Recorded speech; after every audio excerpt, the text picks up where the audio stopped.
It is the nucleus which is included in the general visceral efferent.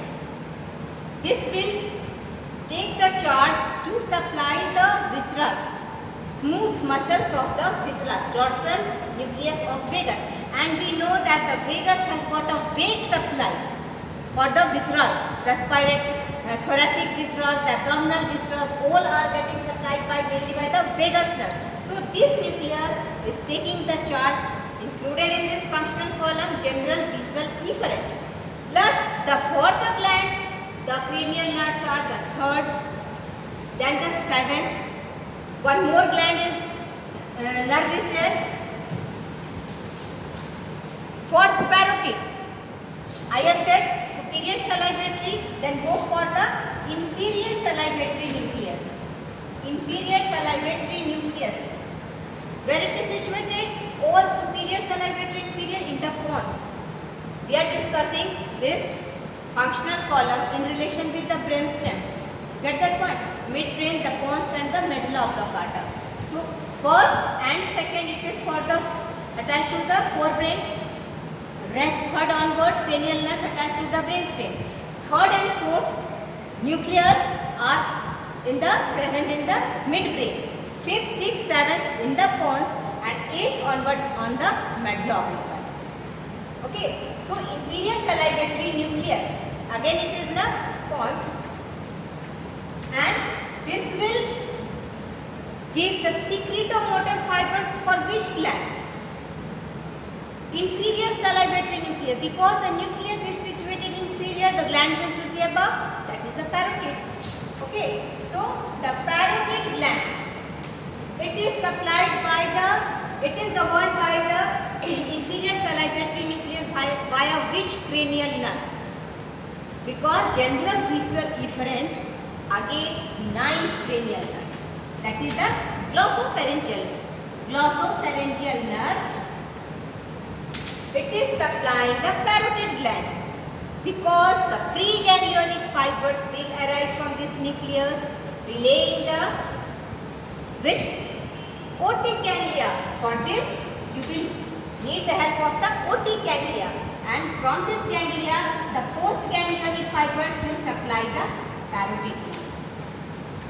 Isn't it? So inferior salivatory nucleus, that means these nucleus, Edinger-Westphal nucleus, the lacrimentary nucleus, the superior salivatory, the inferior salivatory, as well as the dorsal nucleus of vagus. These list of the nucleus, that means these are the motor nucleus of the different cranial nerves which I have mentioned, will be included in this general visceral efferent. Don't get confused with this special. For the muscle of mastication, it is not. Dorsal nucleus of vagus, again, of course it is a motor nucleus, but it is not supplying any branchial arches derivatives. For getting its supply, there is a special functional column sitting here in the basal lamina. It is the special visceral efferent. So this was the efferent compartment or the efferent columns of the basal lamina or the basal plate, which is concerned with the motor aspect, commanding fibers. Now, incoming channels or the incoming afferent fibers adding towards the brainstem, those fibers we will discuss here. First, just lateral to this general visceral efferent, it is the general visceral afferent.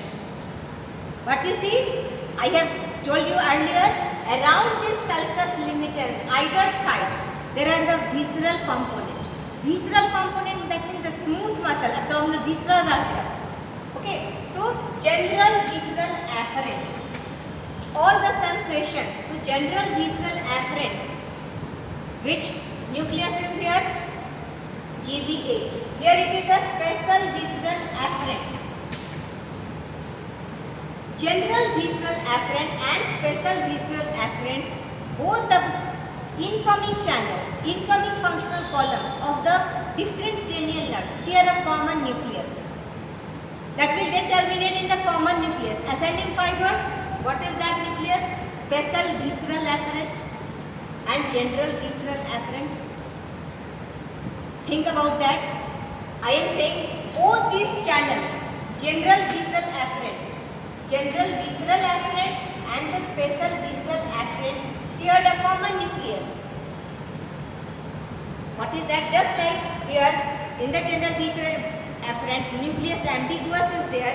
Nucleus ambiguous, which is 9th, 10th and the 11th cranial nerves. Okay, the efferent, the motor nucleus ambiguous, more than one cranial nerves. Just like that, this general visceral afferent and the special visceral afferent, it has got a single nucleus. And what is the name of that nucleus? Nucleus of tractus solitarius. Nucleus of tractus solitarius.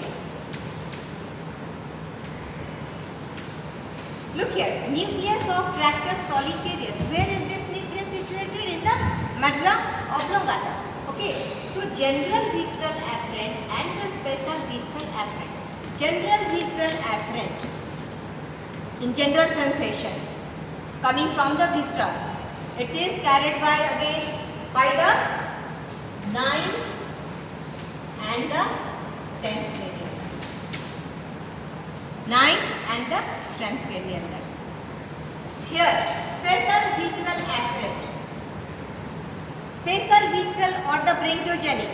That means you think about those structure, any structures of the body which has been formed from the formation of the contribution of the brachial arches, and from there the afferent sensation is going towards the brainstem. What is that structure which is getting the special type of sensation?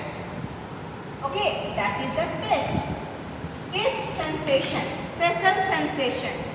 Okay, so taste sensation, the fibers, the ascending incoming afferent fibers, it is going towards again nucleus of the tractus solitarius. Nucleus of the tractus solitarius. Both, that means general visceral afferent and the special visceral afferent. 9th and the 10th. 9th cranial nerves, that is the glossopharyngeal. From the pharynx, posterior part of the pharynx, the general sensation of these from the it is carried by the 9th cranial nerve, and the rest all the abdominal viscera are the 10th cranial nerve. Again, for the general visceral sensation, it is this nucleus of tractus solitarius is there, which is regulating it. For the taste sensation, that means special visceral afferent. Once you are getting this nomenclature, special visceral afferent, to which viscera?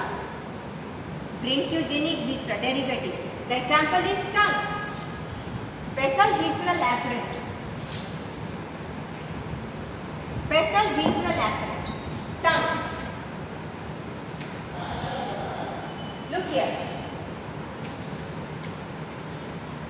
This is the anterior 2/3 of the tongue. This is the posterior 1/3, and here it is the posterior most phalanx, and the epiglottis is there. So we have discussed the development of tongue. You have read the embryology of that. In that you have seen that anterior 2/3 of the tongue has been formed by the contribution of the first pharyngeal arch, then posterior 1/3 by the third one, posterior most part by the fourth and the sixth pharyngeal arches. That means why the sensation, taste sensation, special visceral afferent, it is requiring more than one cranial nerve, because anterior 2/3 the taste sensation is carried by which cranial nerve? Facial. Get that point? 7th cranial nerve. That's why we will take again the 7th cranial nerve for this functional column or the sensory column, special visceral afferent. Because tongue, it is the derivative of the visceral or the special visceral, that is the branchiogenic. Okay. Posterior 1/3, the taste sensation, it is carried by the 9th cranial nerve. Okay. Again we will drag the 9th cranial nerve for the posterior 1/3.